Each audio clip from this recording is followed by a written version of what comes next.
जीजू ने एक तकिया लाकर मेरी कमर के नीचे लगा दिया, जिससे मेरी कमर थोड़ा ऊपर हो गई और उसने अपना असली काम शुरू कर दिया। मैं दर्द के मारे चिल्लाने लगी, लेकिन उसने अपने हाथों से मेरे मुंह को दबा दिया था। मैं लाख कोशिश करने के बाद भी जीजू की हरकत से छूट नहीं पाई। और दोस्तों, मैं रिया हूँ और मैं अभी 12वीं क्लास में पढ़कर रही हूँ। मेरे घर में मेरे मम्मी पापा और एक छोटा भाई और एक दीदी थी। दीदी की शादी पिछले साल ही हो गई थी। मेरे जीजा एक मल्टीनेशनल कंपनी में जॉब करते हैं। दरअसल जब जीजू लड़की देखने के लिए हमारे घर आए थे, तब जीजा को मैं ही पसंद आई थी, लेकिन घर की बड़ी लड़की होने की वजह से दीदी को ही शादी करना पड़ा, क्योंकि अभी तक मेरी शादी की उम्र नहीं हुई थी। उस दिन जब मैं कॉलेज से वापस आई तो मेरी मम्मी बोली कि तुम्हें कुछ दिनों के लिए अपनी बहन संगीता के घर जाना पड़ेगा।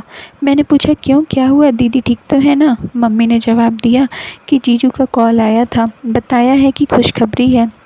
डॉक्टर ने दीदी को कुछ दिनों के लिए रेस्ट करने के लिए बोला है, इसलिए तुम्हें बुलाया है। मेरी दीदी का घर दिल्ली में है। दूसरे दिन मैं एयरपोर्ट के लिए निकल गई। दिल्ली पहुंचते ही जीजू ने मुझे पिकअप किया और उनकी गाड़ी में बैठाकर उनके घर ले गए। मेरे जीजू थोड़ा मजाकिया किस्म के थे, इसलिए जाते समय पूरे रास्ते मेरे साथ मजाक करते हुए गए। दीदी ने मुझे मेरा कमरा दिखाया, बोली कि इसमें अपना सारा सामान रख लो।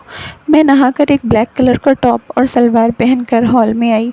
मुझे देखकर जीजू बोले, रिया, तुम तो बहुत खूबसूरत लग रही हो, कहीं हमारा दिल ना आ जाए तुम्हारे ऊपर। तभी मेरी दीदी बोली, आप भी ना, आपके मजाक करने की आदत अभी तक नहीं गई ना।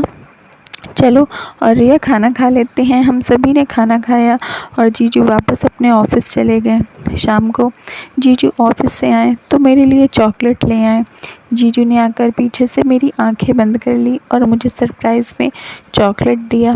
मैं भी खुश होकर जीजू को हग किया। उसके बाद हम सभी ने खाना खाया और मैं सोने के लिए अपने कमरे में आ गई। मैंने एक हल्का सा नाइट सूट पहन लिया। मैं ऐसे ही बिस्तर में पड़े पड़े मोबाइल देख रही थी कि इतने में ही कोई दरवाज़ा खटखटाने लगा। मैं सोची दीदी है। मैंने जवाब दिया कि दरवाज़ा खुला है, अंदर आ जाओ। लेकिन अंदर तो जीजू आ गए। जीजू को देखकर मैंने तुरंत एक कपड़े से अपने आप को ढक लिया। मुझे ऐसे देखकर जीजू बोले, अरे रिया, शर्मा क्यों रही हो? ऐसे कोई अपनों से शर्माता है क्या? मैं तो ये पूछने आया था कि तुम्हें किसी चीज़ की ज़रूरत तो नहीं है। मैंने जवाब दिया, नहीं नहीं जीजू, मैं ठीक हूँ। जाते जाते जीजू ने बोला, ऐसे एक बात बताऊँ, इस शॉर्ट ड्रेस में तुम बेहद खूबसूरत लग रही हो। मैं थैंक यू बोली और जीजू वहाँ से चले गए। दूसरे दिन मैं थोड़ा लेट उठी। करीब 9 बजे जीजू मेरे लिए कॉफ़ी लेकर आए। मैं पूछी कि क्या आज आपको ऑफ़िस नहीं जाना है? जीजू ने जवाब दिया कि नहीं, आज तो ऑफ़िस बंद है और आज मैं पूरे दिन तुम्हारे साथ रहूँगा। मुझे उनके इरादे ठीक नहीं लग रहे थे। खैर, मैंने कुछ नहीं कहा। शाम को जीजू मार्केट जाने के लिए तैयार हो रहे थे, तभी दीदी ने कहा, रिया, अगर तुम्हें भी कुछ सामान लेना है तो जीजू के साथ चली जाओ और अपना सामान ले आना। मैं भी सोची यह सही रहेगा। जीजू ने भी बोला, हाँ चलो, तो मैं आज घुमा कर लाता हूँ। हम दोनों कार में बैठकर मार्केट के लिए निकल गए।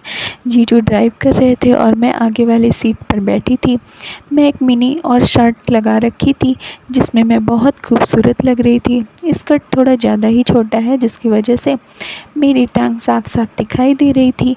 तभी अचानक जीजू ने अपना हाथ मेरी टांगों में रख दिया। मैंने तुरंत उसके हाथ को हटाते हुए, ये क्या कर रहे हो? जीजू ने जवाब दिया, खूबसूरत लड़की को हमेशा प्यार करना चाहिए। मैं शर्मा कर बोली, क्यों, मेरी दीदी खूबसूरत नहीं है क्या?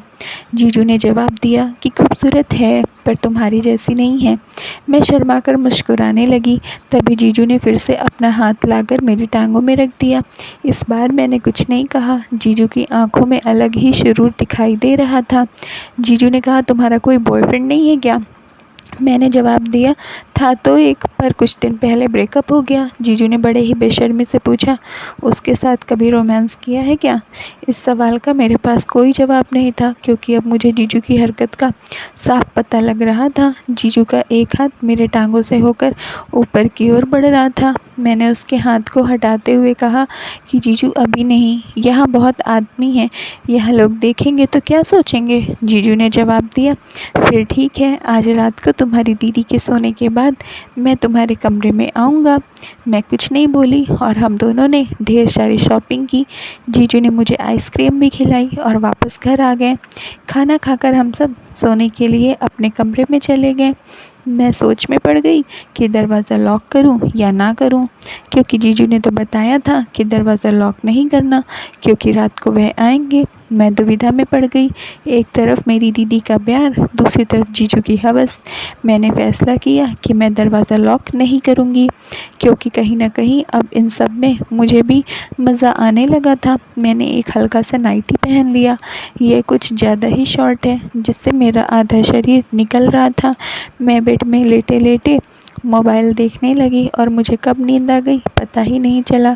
अचानक मेरी नींद खुली तो मैंने देखा कि किसी ने आकर मेरी बाहों को पकड़ लिया। मैं डर के मारे चिल्ला ही रही थी कि उसने मेरे मुंह को दबा लिया था। उसने कहा, चुप रहो, चिल्लाओ मत। मैंने देखा कि जीजू ने सिर्फ एक लोअर पहन रखा है। मैंने पूछा, अगर दीदी को पता चल जाएगा तो क्या होगा। उसने जवाब दिया कि तुम्हारी दीदी गहरी नींद में है, उसे पता नहीं चलेगा। तभी वह अपने एक हाथ से मेरी जुल्फ़ें संवारने लगे। मैं कुछ नहीं बोली और उसकी तरफ देखने लगी। मैंने जीजू की आंखों में एक मदहोशी देखी थी और अब धीरे धीरे मैं भी इसी के साथ मदहोश हो रही थी। जीजू ने मुझे बेड से उठाकर सोफ़े में बिठा दिया और ख़ुद मेरे सामने खड़े हो गए। जीजू का कमर बिल्कुल मेरे मुँह के सामने था। अब उसने मुझे वो सब करने के लिए बोला जो इंग्लिश फ़िल्मों में होता है, लेकिन मैंने ये सब पहले कभी नहीं किया था। हालांकि एक दो सहेलियों ने बताया था कि ऐसा करने से लड़के लोगों को बहुत ही खुशी मिलती है। तभी मैंने जीजू से कहा कि मैं पहले ऐसे कभी नहीं किया। जीजू ने तुरंत अपना मोबाइल उठाया और उसमें एक वीडियो चालू किया जिसमें एक लड़की ये सब कर रही थी। पहले तो मुझे थोड़ा अजीब लग रहा था, लेकिन थोड़ी देर में मुझे भी मज़ा आने लगा। जीजू ने मुझे वापस से उठाकर बिस्तर में पटक दिया, मुझे ज़ोर से अपनी बाहों में भर लिया। इस बार मैंने भी उसे ज़ोर से हक कर लिया और जीजू ने अपने हाथों से मेरी टांगों को उठाकर अपना काम करने लगे। पहली बार मर्द का स्पर्श पाकर मैं मचलने लगी थी। जीजू ने एक तकिया लाकर मेरी कमर के नीचे लगा दिया, जिससे मेरी कमर थोड़ा ऊपर की ओर आ गई और अब उसने अपना असली काम शुरू कर दिया। मैं दर्द के मारे चिल्लाने लगी, लेकिन उसने अपने हाथों से मेरे मुंह को दबा दिया था। मैं लाख कोशिश करने के बाद भी जीजू की इस हरकत से छूट नहीं पाई। करीब 1 घंटा तक ऐसे ही हम दोनों एक दूसरे के साथ चिपक के रोमांस करें। उसके बाद जीजू शांत हो गए। ऐसे हम दोनों ने बहुत मज़ा लिया, कभी किचन में तो कभी बाथरूम में, यहाँ तक कि हम दोनों ने दीदी के सोने के बाद बेडरूम में भी यह सब किया। थैंक यू फ्रेंड्स, उम्मीद करती हूँ आप लोगों को स्टोरी पसंद आई होगी, तो प्लीज़ जल्दी से लाइक कर दीजिए। चैनल पर नए हैं तो सब्सक्राइब कर लीजिए और अपनी राय हमें कमेंट बॉक्स में ज़रूर दीजिए। तब तक के लिए बाय, मिलते हैं नेक्स्ट मज़ेदार और सस्पेंसिव स्टोरी में।